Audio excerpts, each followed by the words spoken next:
Vocês acompanharam a minha viagem de Jeep Compass saindo de São Paulo para chegar aqui no Dream Car Museum e vocês viram alguns carros muito legais. Hoje é o dia de ver a segunda parte desse episódio e mais máquinas maravilhosas. Vamos acompanhar!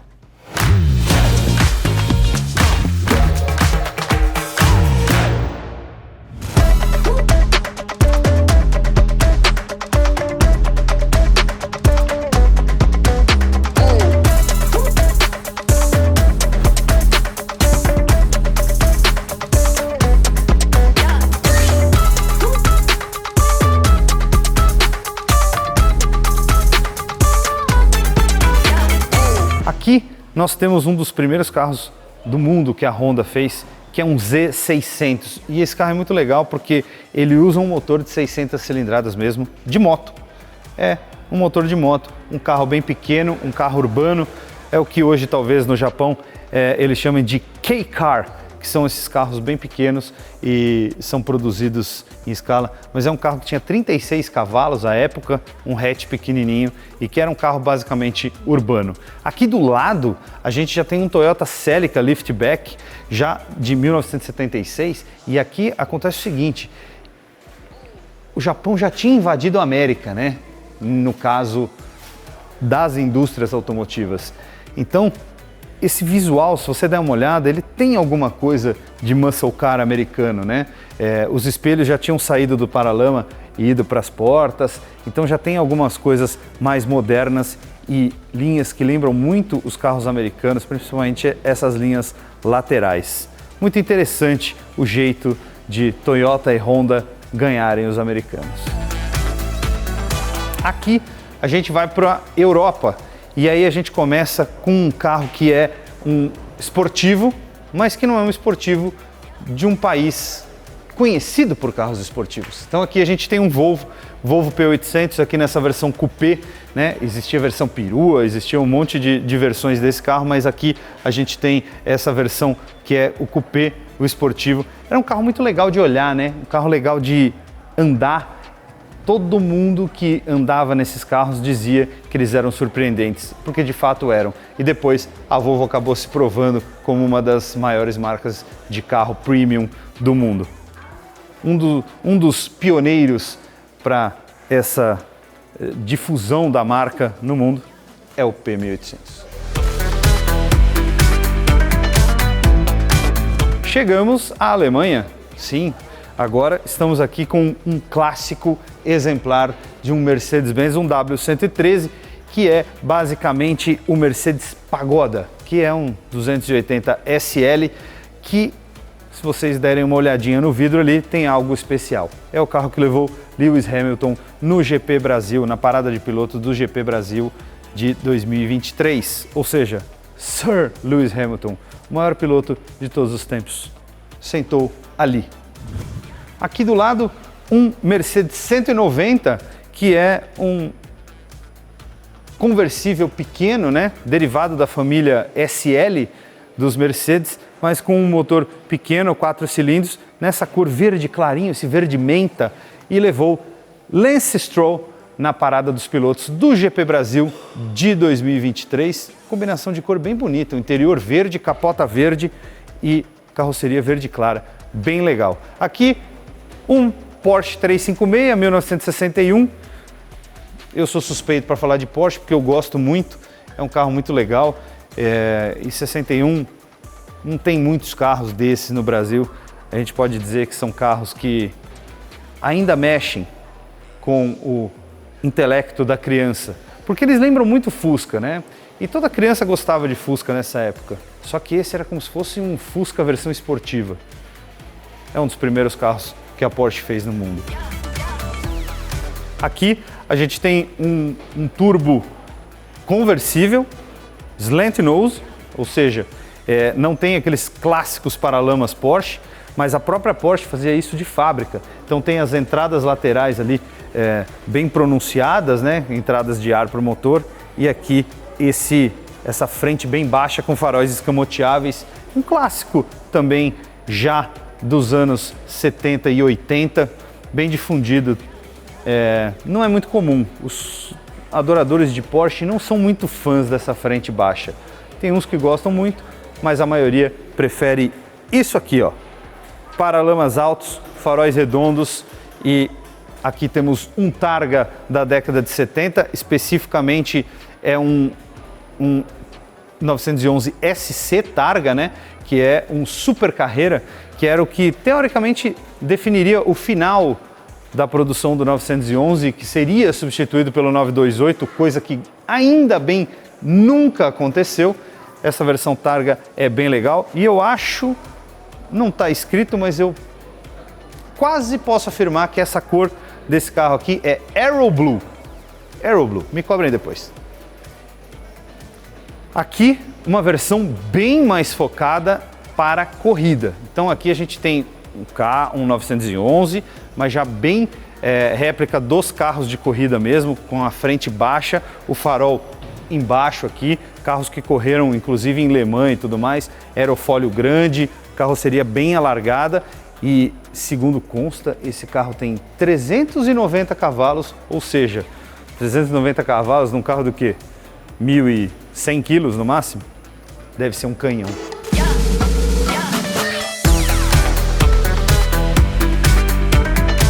Bom, chegamos à Itália. Aqui temos alguns exemplares italianos de muito respeito. Este carro, por exemplo, é um 308 GTS que basicamente tem o teto Targa removível, né? Então você fica com aquela parte do meio aberto e é legal porque esse é mais um dos carros da coleção deles que levou pilotos no GP Brasil de 2023. Aqui andou Charles Leclerc, o piloto da Ferrari do carro número 16, e eu gosto muito de Ferrari amarela, gosto muito. Depois de vermelho, amarelo seria a minha cor para Ferrari. Aqui a gente tem um 348 TB, é engraçado porque o TB é a versão fechada, né? Não tem o teto Targa e nem o teto conversível, né? Que são as variações que tinha. Esse é o carro fechado e o TB é um carro que, na verdade, o 348 de modo geral é um carro que o povo não aprecia muito. É um carro que você ainda compra nos Estados Unidos hoje na faixa de 60 mil dólares, né? Ah, nossa, Lipe, mas é um absurdo. Se você transformar em real mas aqui é um carro que custa muito mais caro do que na própria América do Norte.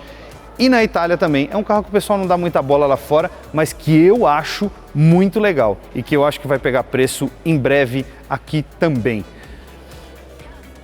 Aqui, provavelmente um dos mais venerados V8 da história. Ferrari 355 GTS, este sim na versão Targa, nessa cor maravilhosa que eu acho que é Blue Tour de France, azul TDF, e provavelmente um dos carros que tem o ronco mais bonito da história, talvez quarto lugar, perdendo para a Carrera GT, LFA e Pagani Zonda.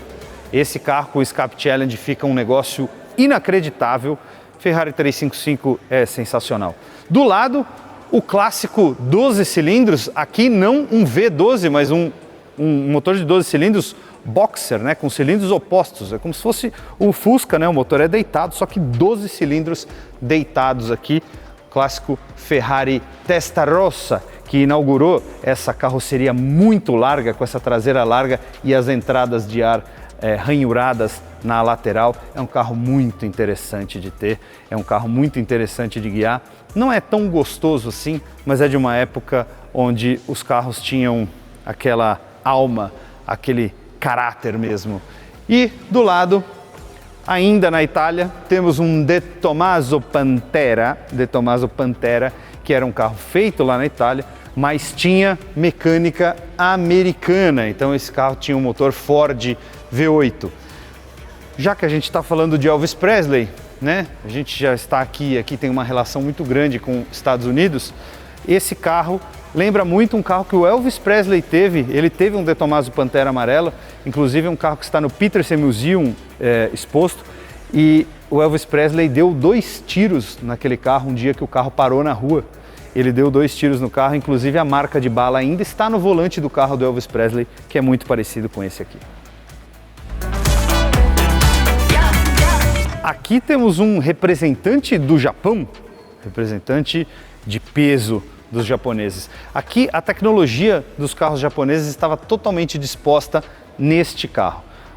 Mitsubishi 3000 GT VR4, 6 cilindros, biturbo, com suspensão inteligente, tração nas 4 rodas inteligente, o aerofólio traseiro que mexia de forma hidráulica, ou seja, tecnologia do futuro já em 1992.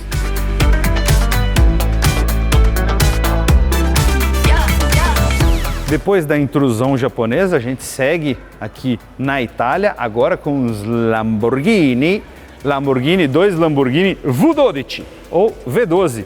Aqui temos o clássico Countach na sua edição de 25 anos, aniversário de 25 anos do Countach. Esse carro que tem já uma característica interessante, porque esse carro tem um design feito com facelift todo por ninguém menos do que Horácio Pagani. Sim, o criador da marca Pagani, ele era designer da Lamborghini nessa época. Então você vê essas entradas de ar, a parte do capô, o próprio aerofólio, os para-choques, as saias laterais, todas desenvolvidas por Horácio Pagani.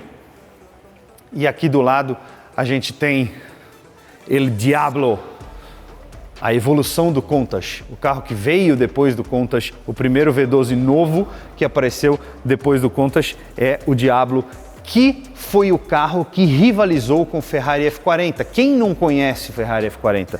O Diablo foi o carro que bateu o F40 em 1 km por hora em velocidade. O Ferrari F40 chegava a 324 km por hora e o Diablo, com o seu motor V12, tração nas 4 rodas, chegava a 325 km por hora. Ainda bem que Enzo Ferrari não estava vivo, mas ele deve ter se revirado no tubo. Bom, aqui agora chegamos no que a minha camiseta do meu grande amigo Alexandre Badolato faz total menção e reverência.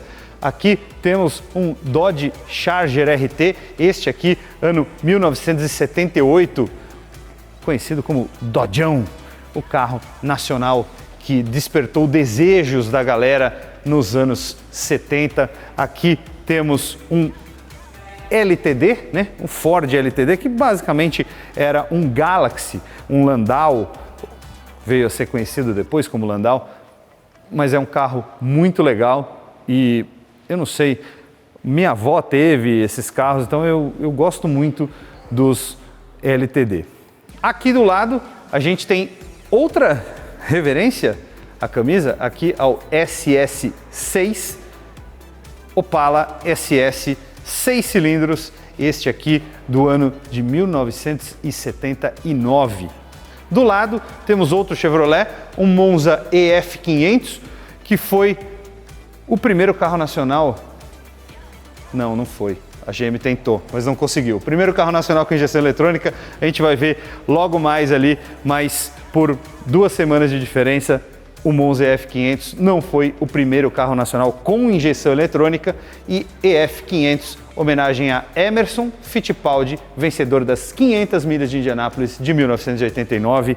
Inclusive, esse carro está assinado ali no teto por Wilson e Emerson Fittipaldi.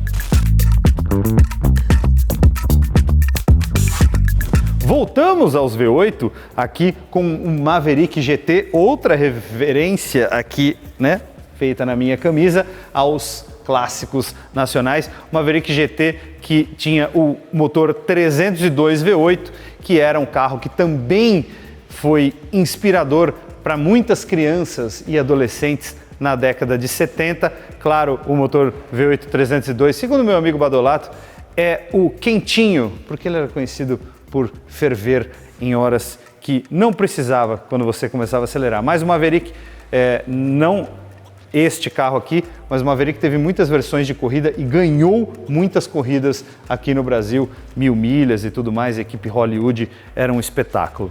Do lado temos um representante da Volkswagen, já o motor a água, né, aqui nesta versão do Passat Pointer GTS, um carro de 1988, um dos últimos, se não me engano, o último ano do Pointer é 89, tiveram poucos carros fabricados, mas esse aqui na cor vermelha, que é a cor clássica desses carros. Ao lado dele, sim, temos o Gol GTI, que foi o primeiro carro nacional com injeção eletrônica, ganhando do Monza F500. Aqui um Gol GTI cinza, né? Carro muito bonito.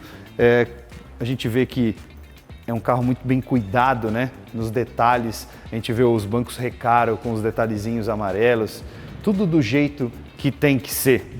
Bom, e ao lado do Gol GTI, a gente tem provavelmente uma das maiores insanidades, uma das maiores loucuras da Volkswagen do Brasil e talvez da indústria nacional de um modo geral. A gente tem aqui o Volkswagen SP2. Você consegue imaginar o que seria para um engenheiro da Volkswagen pensar, olha, vamos produzir um carro esportivo de 2 lugares, com motor de Fusca, um capô alongado e 1,30 m de altura? E aí o diretor aqui da Volkswagen do Brasil falou, beleza, vamos falar com o pessoal na Alemanha. Aí eles levam o projeto para a Alemanha e o alemão sentado na mesa faz assim, é uma boa ideia, pode produzir. A chance disso acontecer hoje em dia é nula. O SP2 é porque ele tinha um motor um pouquinho mais forte, saiu a versão SP1, que tinha um motor 1600 original de Fusca, mas não tinha o desempenho que se esperava, então poucas unidades foram feitas e aí fez-se o SP2, que tinha um motor um pouquinho mais forte, quase 1.700 cilindradas e usava um motor que tinha alguns cavalos a mais, tinha um pouco mais de torque e ficou melhor de andar de fato. Eu tive um professor no colégio que dizia que um dos carros que tinha mais chão que ele tinha dirigido na vida era um SP2. Do lado, a gente continuando na Volkswagen, e por que continuando na Volkswagen se você está mostrando um Dodinho, Lipe? Porque o Dodge Polara, nesta época, a Chrysler do Brasil já tinha sido vendida para a Volkswagen. Então a gente tem o Polara aqui nesse último ano, né, um Polara GLS, que é a versão mais luxuosa, nesse último ano de produção dele, 1981, e ele já era produzido pela Volkswagen, tanto que se você olhar o código de cor, o vermelho dele, já era um vermelho da Volkswagen e era um carro que povoou as ruas aí e era um carro luxuoso, pequeno, mas luxuoso. Trabalhar é preciso e por isso a gente tem 2 tratores aqui neste museu. E por que tratores no museu? Porque também são meios de locomoção e que fizeram parte da história. Aqui a gente tem basicamente um McCormick Cub, né, que era um trator famoso nos Estados Unidos, mas aqui do lado a gente tem talvez um dos tratores mais famosos do mundo, um Porsche Diesel, que foi considerado como trator do povo. Sabe que até hoje a Porsche fabrica peça de reposição para esse trator. Se você pedir peças de reprodução para o seu Porsche 219, sim, 219 é o código dele. A Porsche ainda tem peça e vai te fornecer, com certeza. Aqui provavelmente o carro mais antigo do museu, a gente está nos carros aqui pré-guerra ou pré e um pós-guerra, mas a gente vai começar falando desse Cadillac. É um Cadillac Model K Vitória 1906. É o carro mais antigo que eles têm aqui nesse museu. Vocês podem ver que é um carro de fato muito antigo. E aqui do lado dele temos um Fiat, que é um Fiat Coupé 1911, né? Que é um carro que ainda vai passar por restauração. Tem alguns detalhes que eles querem mudar, querem melhorar no carro. De fato tem algumas coisas interessantes, mas é legal porque como é um carro muito antigo, eles resolveram deixar em exposição mesmo antes de levar para fazer toda a restauração do carro. É um carro muito interessante. E aqui do lado a gente está vendo um cara que sempre tenta levar melhor, mas sempre se dá mal. Você mesmo, Dick Vigarista. E você, Mutley, fica na sua, com a sua risadinha, hein? Aqui do lado temos o carro deles, o Dodge Brothers. Este carro que é de 1929, é um sedã limousine, né? Você pode ver que é um carro grande e é um dos carros pré-guerra, já um clássico, porque a gente tem um símbolo que é raro de ver, que é o símbolo da Dodge Brothers. Depois acabou virando só Dodge, o nome da empresa. Continuando aqui também, temos outro carro americano, é um Nash Standard Six de 1929, que é o ano clássico que a gente pensa dos Ford T29 e tal, mas olha como esse carro era mais refinado e muito mais moderno que um Ford T. E esse carro é outro dos que levou pilotos na parada do GP Brasil de 2023. Este carro levou Lando Norris, o piloto da corrida, largou em sexto, chegou em segundo. Espetáculo. Será que o carro deu sorte para o Lando Norris? Quem sabe não foi esse aqui. Aqui do lado a gente tem um Buick Sedan 1929 também. A gente consegue ver bem a diferença entre o Nash e o Buick. E se você pegar um Ford 29, então a diferença fica muito mais evidente. São carros um pouco mais modernos, né? Ali você vê o Nash um pouco mais esportivo, mais refinado, e o Buick mais um carro do povo. Olha que interessante aqui esse adorno do radiador, né? Em vidro. Olha que coisa linda. Que detalhe. E do lado a gente continua na linha americana, mas segue um pouco já para o pós-guerra, né? A gente tem um Chevrolet Fleetmaster conversível aqui, é um carro de 2 portas, existia inclusive 4 portas conversível, mas a gente tem esse Fleetmaster DK Cabriolet, que é um carro grande, né? A gente vê o tamanho que eram esses carros. A gente fica falando de carros SUV hoje em dia, todos os carros são grandes e tudo mais, mas olha só como os carros na década de 40 eram grandes. Depois eles foram diminuindo um pouco, mas é estiloso o bicho.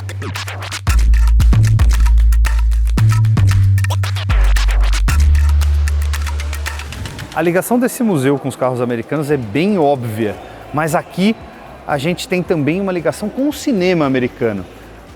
Quem não se lembra de Christine, o carro assassino, Plymouth Fury? Não é exatamente esta versão, mas a frente aqui lembra muito, e a gente olha para esse carro e já dá aquele arrepio. Do lado temos uma Chevrolet Nomad, e olha só que maluquice, o carro já era imenso por si só. E a Chevrolet pensou, vamos fazer uma versão perua e chamar de Nomad. Claro, você pode botar sua casa inteira aí dentro e você vai morar dentro do carro. Obrigado ao nosso câmera que deu essa ideia, porque de fato você pode encher e viver aí dentro, se mudando para sempre de tanta coisa que cabe dentro. Aqui a gente vai um pouco mais para frente, a gente tem um Dodge Super Bee, e esse Super Bee 1970 é dos mais powers que existe. Por quê? Porque ele tem um motor 440 e esse motor é um dos motores mais fortes que existiam, 390 cavalos num carro na década de 70, meus amigos. Isso mesmo. Carros dessa época chegavam a fazer 0 a 100 perto, 0 a 100 não, 0 a 60 milhas, que é 0,96 km por hora, perto de 4 segundos e meio. Ou seja, eram carros muito rápidos. Esses carros chegaram a correr na NASCAR e por isso o grupo Chrysler desenvolveu uma outra coisinha que está aqui atrás de vocês. Temos aqui um dos maiores exemplos de competição do que o grupo Chrysler fez na época. Este é um Plymouth Roadrunner, só que é um Roadrunner Superbird. E o que significa o Superbird? Era o carro que corria a NASCAR. E a Dodge, a Chrysler e a Plymouth resolveram fazer uma versão para as pistas. Como a NASCAR corre sempre no circuito oval, o que aconteceu? Eles precisavam de um pouco de aerodinâmica, porque motor eles tinham. Então eles corriam com o motor 426 Hemi, esse carro tem o mesmo 440 ali do Super Bee, mas existiram carros, principalmente os carros da NASCAR, com a versão 426 Hemi. Então eles vinham com esse aerofólio traseiro gigantesco e eles vinham também com esse bico aqui na frente, que é um bico totalmente em alumínio, feito aqui, ó, com faróis escamoteáveis, porque se você pensar bem, o Roadrunner acabava aqui, e aí tinha grade, faróis e para-choques, mas para ele ficar aerodinâmico, eles desenvolveram essa frente aqui. Durou 3 anos a graça, eles ganharam 69, 70, 71 e a NASCAR baniu o Superbird e também o Daytona, que era a versão Dodge desse carro das competições. Mas falando em competição americana, tem outra coisa que eu deixei ali para trás para esse final e eu vou mostrar para vocês. Vem!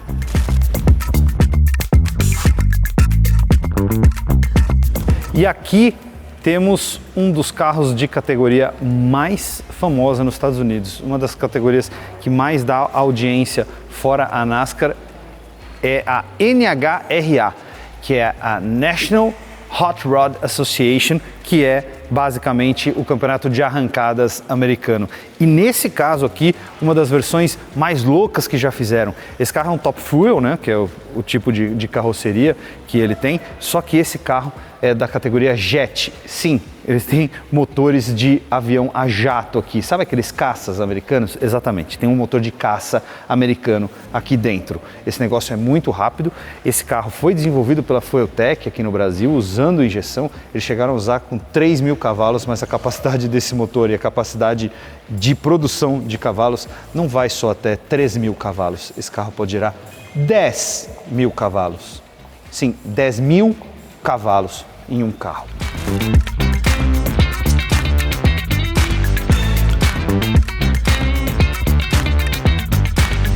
Aqui um Gordini da equipe Willys, que teve vários pilotos, é um carro muito importante na história, porque esse Gordini é um tributo ao Gordini que bateu o recorde de velocidade no anel externo de Interlagos.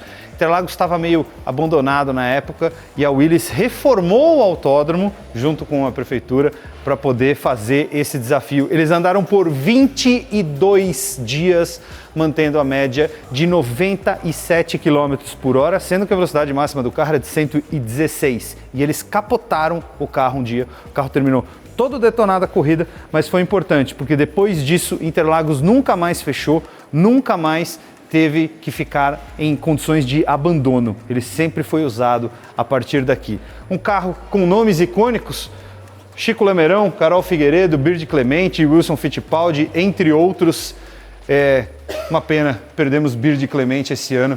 Todos os que estavam vivos quando esse tributo foi feito assinaram o carro.